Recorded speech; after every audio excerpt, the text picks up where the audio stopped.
Hello बच्चों, आज के लेक्चर में हम लोग देखेंगे सॉल्यूशन चैप्टर का टॉपिक नंबर 5। इससे पहले ऑलरेडी 4 लेक्चर कवर कर चुके हैं हम लोग।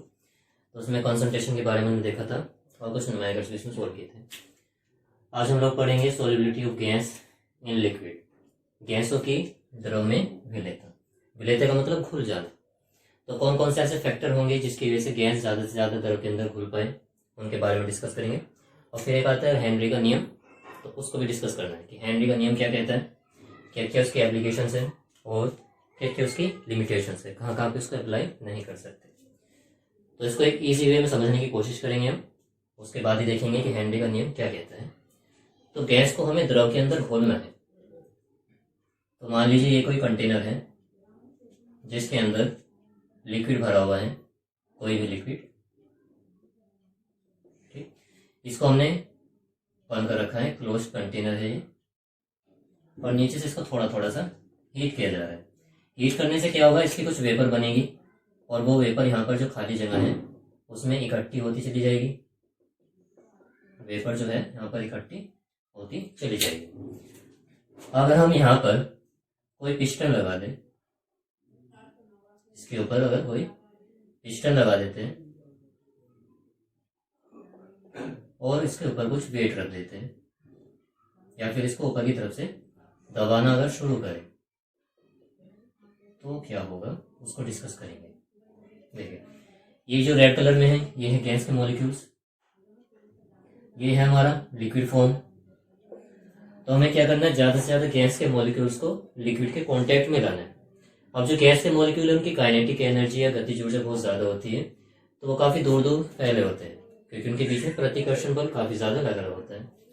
तो हमें क्या करना है, इनको नीचे लाना है, जो मॉलिक्यूल है उनकी गतिज ऊर्जा को कम करना है। तो हमारे पास में 2 तरीके हैं।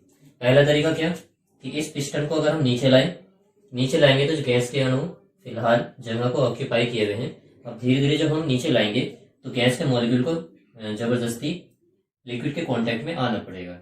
जितना ज्यादा प्रेशर हम अप्लाई करते चले जाएंगे उतनी ज्यादा गैस के मॉलिक्यूल धीरे धीरे लिक्विड में घुलते चले जाएंगे, यानी कि लिक्विड में कांटेक्ट में आएंगे और गैसों की लिक्विड में विलयशीलता बढ़ जाएगी। तो हम कह सकते हैं कि किसी भी गैस पर लगाया गया बाह्य दाब उस गैस की उस लिक्विड में विलेयता या सोल्युबिलिटी के समानुपाती होता है। यही है हेनरी का नियम। क्या कहते हैं हेनरी का नियम, कि जब किसी गैस पर एक्सटर्नल प्रेशर लगाया जाता है तो उस गैस की द्रव में विलेयता बढ़ती जाती है। या फिर इसकी जगह उन्होंने एक टर्म यूज किया था, P directly proportional to X of gas in liquid. तो एक डेफिनेशन और हो गई यहाँ से कि किसी भी गैस का जो द्रव की सतह पर लगाया गया आंशिक दाब है वो उस गैस की द्रव में मोल प्रभाज के समानुपाती है। The pressure exerted by the gas on the surface of liquid is directly proportional to the mole fraction of that gas in liquid। तो प्रोपोर्शनैलिटी का साइन हटाएंगे तो एक कांस्टेंट वैल्यू आएगी और यहाँ पे वो कांस्टेंट है KH इंटू एक्स कौन सा, गैस इन लिक्विड। गैस का वो पार्ट जो कि लिक्विड में डिसोल्व है उसका मोल फ्रैक्शन, ये कहलाता है हेनरी का नियम। यही है हेनरीज लॉ। तो ये क्या कहता है, इसकी स्टेटमेंट देख लेते हैं। The partial pressure exerted by a gas onto the surface of liquid is directly proportional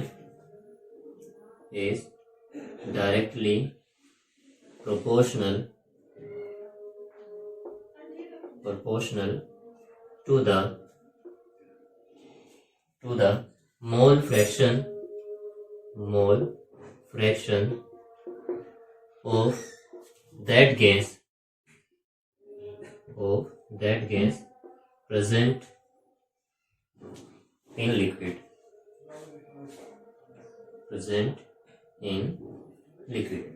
तो ये है हेनरी का लॉ। एक बार हिंदी में और समझ लेते हैं।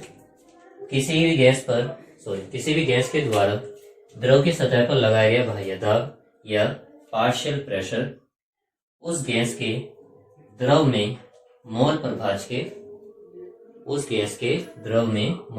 के समानुपाती होता है, और यही है हेनरी का लॉ।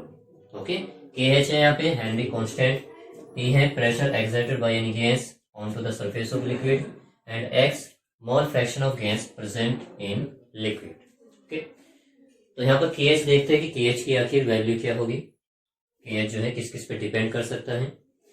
तो KH की अगर बात करें तो KH को ऐसे लिख सकते हैं, KH is equal to P/X। Okay, P/X। अब जो X है वो मोल फ्रैक्शन है और उसकी कोई यूनिट नहीं होती है, कोई मात्रक नहीं होता है, तो जो भी प्रेशर का मात्रक होगा वही KH का भी मात्रक होता है। तो KH का जो मात्रक है या तो हम लिखते हैं बार में, या फिर लिखा जाता है पास्कल में, या फिर इसको लिखते हैं ATM में। तो ये है यूनिट हेनरी कांस्टेंट की। अब अगर प्रेशर को कांस्टेंट कर दिया जाए, इफ P इज कांस्टेंट, तो क्या होगा उसको डिस्कस करेंगे। अगर P कांस्टेंट हो जाता है तो जो KH है वो इनवर्सली प्रोपोर्शनल होगा मोल फ्रैक्शन ऑफ गैस के, जो कि लिक्विड के अंदर प्रेजेंट है।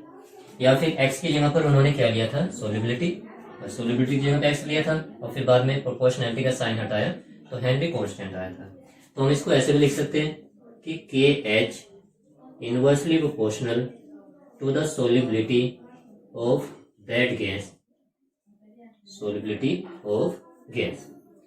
इसका मतलब क्या है, दोनों अगर एक दूसरे के इनवर्सली प्रोपोर्शनल हैं विद कर्मानुपाती, तो इसका मतलब यह है कि कोई गैस जिसका हेनरी कांस्टेंट बहुत ज्यादा है उसकी सोलिबिलिटी लिक्विड के अंदर बहुत कम होगी, या ऐसी गैस जिसका KH जो है बहुत कम है तो उसकी सोलिबिलिटी लिक्विड के अंदर बहुत ज्यादा होगी। जैसे कि एग्जांपल ले लेते हैं। एग्जांपल क्या है कि KH की वैल्यू दी गई है, जैसे हीलियम के लिए KH मान लीजिए हमें दिया हुआ है कितना, 120। ओके, अपनी तरफ से कोई रैंडमली वैल्यू ले रहे हैं हम, एक्सपेरिमेंटल वैल्यू नहीं है। H2 मान लेते हैं, इसका जो है वो 80 है। CO2 मान लेते हैं, इसका जो है 40 है, और O2 का मान लेते हैं, इसका कितना है, 20। तो हमको बताना है इनमें से कौन सी गैस ऐसी है जो वाटर में सबसे ज्यादा डिसोल्व होगी। तो हमें पता है KH और सोलिबिलिटी एक दूसरे की इनवर्सली प्रोपोर्शनल है। वो गैस जिसकी KH की वैल्यू बहुत ज्यादा होगी उसकी सोलिबिलिटी उतनी ही कम होगी, और जिसकी KH की वैल्यू कम होगी उसकी सोलिबिलिटी उतनी ही ज्यादा होगी। तो यहाँ पर हीलियम की KH की वैल्यू सबसे ज्यादा है तो इसकी सोलिबिलिटी सबसे कम होगी। ऑक्सीजन का KH सबसे कम है तो इसकी सोलिबिलिटी सबसे ज्यादा होगी। तो सोलिबिलिटी का अगर ऑर्डर देखें हम, तो ऑर्डर क्या होगा, वो सोलिबिलिटी का सबसे ज्यादा सोल्यूबल वो है जिसका KH सबसे कम है, उसके बाद में CO2, देन H2, और सबसे बाद में He। तो ये होगा सोल्यूबिलिटी का डिक्रीजिंग ऑर्डर। तो ये था हेनरी का लॉ। अब इसके कुछ फैक्टर्स देख लेते हैं कि कौन कौन से फैक्टर है जिस पर किसी गैस की सोल्यूबिलिटी डिपेंड करती है किसी भी लिक्विड के अंदर। तो फैक्टर्स 3 पढ़ेंगे हम। एक है nature of gas and nature of liquid, दूसरा देखेंगे टेम्परेचर, जो भी देखा है हमने, टेम्परेचर देखेंगे, और एक प्रेशर देखेंगे। प्रेशर हमने डिस्कस कर लिया यहाँ पे। अब इसके बाद देखते हैं फैक्टर्स अफेक्टिंग, कौन कौन से factors affecting solubility of gas in liquid. Okay, तो पहला फैक्टर प्रेशर अभी देखा है हमने कि प्रेशर जैसे जैसे बढ़ाएंगे उस गैस की सोलिबिलिटी भी वैसे वैसे बढ़ती जाएगी, क्योंकि प्रेशर और सोलिबिलिटी एक दूसरे के डायरेक्टली प्रोपोर्शनल हैं। दूसरा बात करते हैं टेम्परेचर की, कि टेम्परेचर पर किस तरह से डिपेंड करेगा। तो सोचिए, अगर हम इसमें नीचे पिस्टन लगाकर इसको थोड़ा थोड़ा गर्म करें, इसको थोड़ा थोड़ा गर्म करें, और जो पिस्टन है वो हमारा यहाँ पर है, मान लीजिए हमने दबाकर इसको नीचे लिया है पिस्टन को, तो गैस पहले खुल गई थी, हमने इसको कांस्टेंट कर दिया, पिस्टन पर वेट रखकर इसको कोई हम हिला नहीं रहे हैं, ना तो इसको ऊपर कर रहे हैं ना ही नीचे कर रहे हैं। तो जब हम इसको नीचे से गर्म करना शुरू करेंगे तो जो गैस के मॉलिक्यूल वाटर के अंदर घुल गए थे, या जो गैस के मॉलिक्यूल लिक्विड में घुल गए थे, वो यहाँ से हीट को पाकर उनकी एनर्जी बढ़ेगी, काइनेटिक एनर्जी, और वो धीरे धीरे लिक्विड के सरफेस से निकलकर बाहर चले जाएंगे, और बाहर जाएंगे तो वो यहाँ पर पिस्टन को ऊपर की तरफ धक्का देंगे। इससे क्या साबित हो रहा है? इससे ये पता चल रहा है कि जब हमने टेम्परेचर बढ़ाया तो जो गैस पहले से ही लिक्विड में घुली हुई थी अब वो भी धीरे धीरे बाहर निकल रही है, तो गैस की विलेयता कम हो गई, गैस की विलेयता कम हो जाएगी। और इसी का अपोजिट अगर करते हैं कि इसी को अगर हम ठंडा कर दें तो ठंडा करने से जो गैस के मॉलिक्यूल की काइनेटिक एनर्जी है वो कम हो जाती है, तो काइनेटिक एनर्जी कम हो जाएगी तो मॉलिक्यूल मूवमेंट नहीं कर पाएंगे ठीक से, जिसकी वजह से वो धीरे धीरे लिक्विड के अंदर गिरना शुरू हो जाएंगे, और धीरे धीरे लिक्विड के अंदर गैस की जो सॉल्युबिलिटी है वो भी बढ़ती जाएगी। तो टेम्परेचर इनवर्सली प्रोपोर्शनल है सॉल्युबिलिटी के, टेम्परेचर जितना ज्यादा होगा लिक्विड का, गैस की सॉल्युबिलिटी उसमें उतनी ही कम होगी, टेम्परेचर जितना कम होगा गैस की सॉल्युबिलिटी उतनी ही ज्यादा होगी। तो टेम्परेचर अगर बहुत ज्यादा है तो सॉल्युबिलिटी डेफिनेटली कम रहनी है, क्योंकि इसी को ध्यान में रखते हुए हमें इसके भी एप्लीकेशंस भी देखनी है, 3 एप्लीकेशंस इसके देखेंगे बाद में। फिर थर्ड है nature of gas, nature of gas and liquid, कि जो हम लिक्विड ले रहे हैं, जो गैस ले रहे हैं, उनका नेचर क्या है। तो नेचर में आपको ध्यान रखना है कि सेम वाली जो चीजें होती हैं, यानी पोलर में डिजोल्व हो जाता है आसानी से, और नॉन पोलर में डिजोल्व हो जाता है। सेम वाली चीजें जो होती है वो आसानी से एक दूसरे के कांटेक्ट में आ सकती है और डिजोल्व हो सकती है। तो पोलर गैस पोलर सॉल्वेंट में डिजोल्व हो सकती है, और इस तरह से non polar gas non polar solvent में डिजोल्व हो सकती है। ओके, तो पोलर जैसे कि हमारा हो गया HCl गैस, तो HCl गैस को वाटर के अंदर आसानी से डिजोल्व किया जा सकता है। नॉन पोलर में कोई भी गैस ले सकते हैं आप, नॉन पोलर में जैसे हीलियम हो गया वो नॉन पोलर है, तो उसको किसी भी नॉन पोलर सॉल्वेंट में डिजोल्व किया जा सकता है। पोलर जानते हैं, पोलर में कंपाउंड होते हैं, पोलर में कंपाउंड होते हैं जिनके लिए म्यू नेट की वैल्यू 0 के बराबर नहीं होती। म्यू नेट को हम लोग बोलते हैं द्विध्रुव आघूर्ण, डाइपोल मोमेंट।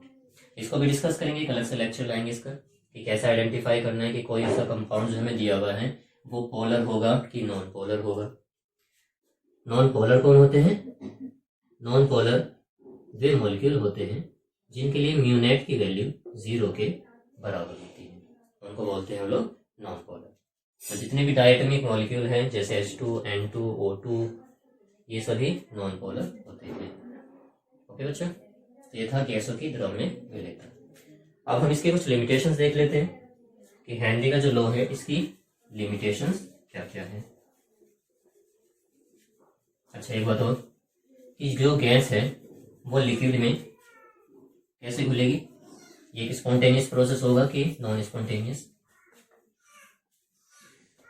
जब गैस को हम लोग लिक्विड में घोलते हैं तो हीट जो होती है बाहर निकलती है, यानी कि एक्सर्गोनिक रिएक्शन है ये, एक्सोथर्मिक, जिसमें हीट बाहर निकलती है उसको बोलते हैं एक्सोथर्मिक रिएक्शन। तो एक्सोथर्मिक रिएक्शन के लिए डेल्टा H की जो वैल्यू होती है वो नेगेटिव आती है, और डेल्टा G वो भी नेगेटिव होता है। तो ऐसी प्रोसेस जिनमें डेल्टा H भी नेगेटिव हो, डेल्टा G भी नेगेटिव हो, उसको बोलते हैं स्पॉन्टेनियस प्रोसेस या स्वतः प्रक्रम। ओके, चलिए तो अब देखते हैं इसके लिमिटेशंस क्या क्या है। Limitations of Henry's law, Henry के नियम की सीमाएं, हेनरीज लॉ। तो ये तो बहुत सारे इसकी लिमिटेशंस हैं, कुछ मेन देख लेते हैं। जैसे पहला, गैस शुड बिहेव, जो गैस है should behave as a noble gas, यानी हम जो गैस ले रहे हैं वो एक नोबल गैस या आदर्श गैस की तरह व्यवहार करनी चाहिए। दूसरा, टेम्परेचर मस्ट नॉट, टेम्परेचर जो है मस्ट नॉट बी मिनिमम, यानी टेम्परेचर बहुत कम नहीं करना है, टेम्परेचर बहुत ज़्यादा कम नहीं होना चाहिए। Third, pressure must not be maximum. Pressure भी बहुत ज़्यादा नहीं होना चाहिए, प्रेशर भी ज़्यादा नहीं होना चाहिए, टेम्परेचर भी बहुत ज़्यादा कम नहीं होना चाहिए। उसके अलावा फोर्थ पॉइंट अगर हम देखें तो जो गैस है और जो लिक्विड है वो आपस में रिएक्ट नहीं करना चाहिए। तो gas should not react with liquid. Gas को लिक्विड के साथ में कोई भी केमिकल कॉम्बिनेशन नहीं करना चाहिए। जहाँ पर गैस के मॉलिक्यूल लिक्विड के मॉलिक्यूल के कांटेक्ट में आकर उनसे रिएक्शन कर लेते हैं और नया प्रोडक्ट बना देते हैं, तो वहाँ पर हेनरी का लॉ एप्लीकेबल नहीं होता। जैसा एग्जांपल, अगर हम NH3 गैस की बात करें, H2O के अंदर इसको अगर डिजोल्व करें तो इस पर हेनरी का लॉ एप्लीकेबल नहीं होता। वो क्यों? क्योंकि जो अमोनिया गैस है वो वाटर के कांटेक्ट में आकर इससे केमिकल कॉम्बिनेशन करके अमोनियम हाइड्रोक्साइड बना देती है, तो एक नया कंपाउंड बन गया। लेकिन जो हेनरी का लॉ है वो सिर्फ वहीं पर एप्लीकेबल है जहाँ पर गैस और वाटर या लिक्विड, कोई भी लिक्विड, उनके मॉलिक्यूल आपस में रिएक्ट करके कोई भी नया कंपाउंड ना बने। तो इस सिस्टम पर हेनरी का लॉ एप्लीकेबल नहीं होता। तो ये थे इसके कुछ लिमिटेशंस। अब देखते हैं इसके कुछ एप्लीकेशंस जो बहुत ही मजेदार है और डेली लाइफ में काफी काम भी आते हैं। तो अब देखते हैं applications of Henry's law. Henry law की applications. Okay, applications of Henry law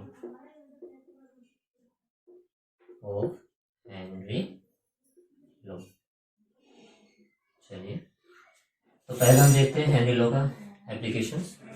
कहाँ पर? स्कूबा डाइवर बताएं, समुद्री गोताखोर। जो डिस्कवरी चैनल में कभी आपने देखो, नेशनल जियोग्राफिक पर, कि जो समुद्र में डुबकी लगाने वाले लोग होते हैं वो एक स्पेशल सूट पहन के जाते हैं और पीछे एक गैस का सिलेंडर भी होता है। तो पहले होता क्या था, पहले सिलेंडर के अंदर ऑक्सीजन और नाइट्रोजन का मिक्सचर भर के दिया जाता था गोताखोरों को। तो जैसे ही वो गहराई में जाते हैं, देखिए अगर हम समुद्र की गहराई में जाते हैं तो गहराई में जाने से जो प्रेशर होता है बॉडी पर वो धीरे धीरे बढ़ता जाता है। जो प्रेशर होगा वो धीरे धीरे बढ़ता जाएगा। प्रेशर का ये फॉर्मूला था ρHg। तो प्रेशर डायरेक्टली डिपेंड करता है हाइट पर। जितना ज्यादा समुद्र में गहराई में जाएंगे बॉडी पर लगने वाला जो बाह्य दाब है वो भी बढ़ता जाएगा। अब दाब अगर बढ़ेगा तो हमारे ब्लड के अंदर जो ऑक्सीजन है उसकी ब्लड में सोलिबिलिटी भी बढ़ती जाएगी, क्योंकि ब्लड क्या है, ब्लड भी एक लिक्विड ही है और O2 एक गैस है। तो जितना ज्यादा बाह्य दाब होगा ऑक्सीजन ब्लड में उतना अच्छे से घुल पाएगी। ओके, तो यहाँ पर कोई ज्यादा प्रॉब्लम होती नहीं है। प्रॉब्लम कब आती है, जब ये बंदा गहराई से ऊपर सरफेस पर जाएगा। तो क्या होगा, नीचे जा रहा था तो दाब बढ़ता जा रहा था, अब जब नीचे से ऊपर जाएगा तो जो प्रेशर लग रहा था बॉडी पर वो धीरे धीरे घटने लगेगा। प्रेशर घटेगा तो जो ब्लड के अंदर ऑक्सीजन थी घुली हुई वो धीरे धीरे बाहर निकलना शुरू होगी, जो कि बुलबुलों के रूप में निकलती है। तो इसकी वजह से काफी ज्यादा दर्द होता है, बहुत पेन होता है और कभी कभी डेथ भी हो सकती है। तो इसको कम करने के लिए क्या करते हैं, इन दोनों गैसों के साथ थोड़ी सी मात्रा में हीलियम गैस भी मिला दी जाती है। उससे फायदा ये हो जाता है कि हीलियम गैस ऑक्सीजन और नाइट्रोजन की ब्लड के अंदर घुलनशीलता को थोड़ा कम कर देता है, जिसकी वजह से ऊपर आते टाइम थोड़ा दर्द तो होता है लेकिन इतना भी नहीं कि उसकी मौत हो जाए। ओके, तो ये था स्कूबा डाइवर के लिए। इसका एग्जांपल उसमें भी ले सकते हैं कि जब हम किसी पहाड़ पर जाते हैं या किसी ऊंचाई पर जाते हैं तो ऊंचाई पर जाने पर जो बाहर का वायुमंडल दाब है वो धीरे धीरे कम हो जाता है। तो बाहर का दाब अगर कम हो जाएगा तो जो ब्लड के अंदर ऑक्सीजन घुली हुई है उसकी विलेयशीलता ब्लड के अंदर घट जाएगी, तो धीरे धीरे ऑक्सीजन ब्लड से बाहर निकलने लगेगी। तो ऑक्सीजन की कमी हो जाएगी सेल्स के अंदर, जिसकी वजह से हमें चक्कर आना, उल्टी लगना, ये सब सिम्टम्स हो सकते हैं। इसको बोलते हैं एम्फाइसीमा। ओके, चलिए फिर दूसरे एप्लीकेशन हो गए कि जब हम हाई एल्टीट्यूड पर जाते हैं तो भी इसी का एप्लीकेशन होता है, इसका हेनरी लॉ का। दूसरा देखते हैं, दूसरा सॉफ्ट ड्रिंक की बोतल। सॉफ्ट ड्रिंक, तो सॉफ्ट ड्रिंक में क्या होता है, ये हो गई कोई सॉफ्ट ड्रिंक की बोतल, ठीक। तो इसके ऊपर जो होता है ढक्कन लगा होता है, तो इसमें CO2 गैस डिजोल्व होती है। ये सॉफ्ट ड्रिंक है जिसके अंदर CO2 गैस भरी होती है। बहुत ज्यादा प्रेशर पर CO2 गैस को भरा जाता है, लगभग 2 से 2.5 ATM प्रेशर पर। तो जैसे ही हम इस ढक्कन को खोलते हैं, तो ढक्कन को खोलने पर तुरंत जो CO2 गैस है जो कि इसके अंदर हाई प्रेशर पर भरी हुई थी 2 ATM या 2.5 ATM पर, तो वो धीरे तुरंत ही निकलना शुरू हो जाती है। तो इसलिए हमें आवाज आती है, सन एकदम से आवाज। ओके, तो ऐसा क्यों हो रहा है, वो इसलिए हो रहा है क्योंकि बाहर का प्रेशर 1 ATM है, इसके अंदर जो गैस थी उसका 2.5 ATM है प्रेशर। तो बाहर प्रेशर ज्यादा है, अंदर प्रेशर ज्यादा है, बाहर प्रेशर कम है। तो क्या होगा, ये गैस जो है तुरंत अपने प्रेशर को 1 ATM पर लाना चाहेगी, जिसकी वजह से जो गैस के मॉलिक्यूल हैं वो तुरंत सरफेस को छोड़कर, तुरंत ही लिक्विड को छोड़कर बाहर निकल जाएंगे, क्योंकि गैस का जो बाहर का दाब है वो कम है। दाब कम होगा तो गैस की सोलिबिलिटी भी कम हो जाएगी। ओके, फिर थर्ड एग्जांपल आता है फिशेस। तो मछलियां जो होती है, और इसमें से क्वेश्चन आता है कि मछलियां ठंडे पानी में अच्छे से सर्वाइव कर सकती है कि गर्म पानी में, तो किसमें से हो सकता है, सोचिए। देखिए, जो ठंडा पानी होता है, ठंडे पानी का टेम्परेचर कम होता है। टेम्परेचर अगर कम है तो हमने देखा था टेम्परेचर और सोलिबिलिटी में क्या रिलेशनशिप है, दोनों एक दूसरे के इनवर्सली प्रोपोर्शनल है। सोलिबिलिटी टेम्परेचर की इनवर्सली प्रोपोर्शनल है। तो टेम्परेचर अगर कम है तो गैस की सोलिबिलिटी ज्यादा होगी, टेम्परेचर अगर ज्यादा है तो गैस की सोलिबिलिटी कम होगी। तो जो ठंडा पानी होता है, ठंडे पानी का टेम्परेचर कम होता है, जिसकी वजह से उसमें ऑक्सीजन जो गैस है वो काफी अच्छे से घुली होती है, क्योंकि टेम्परेचर कम है। तो गैस अगर अच्छे से घुली हुई है तो मछलियां जो है उस पानी के अंदर से गैस को आसानी से ग्रहण कर सकती है और आसानी से सर्वाइव कर सकती है। उन्हीं मछलियों को अगर हम टेम्परेचर पे ले जाए, ऐसे पानी में ले जाए जिसका टेम्परेचर बहुत ज्यादा है, 50 डिग्री या 60 डिग्री, तो गर्म पानी में होता क्या है, टेम्परेचर ज्यादा होने से ऑक्सीजन गैस की जो सोलिबिलिटी होती है पानी के अंदर वो थोड़ी कम होती है।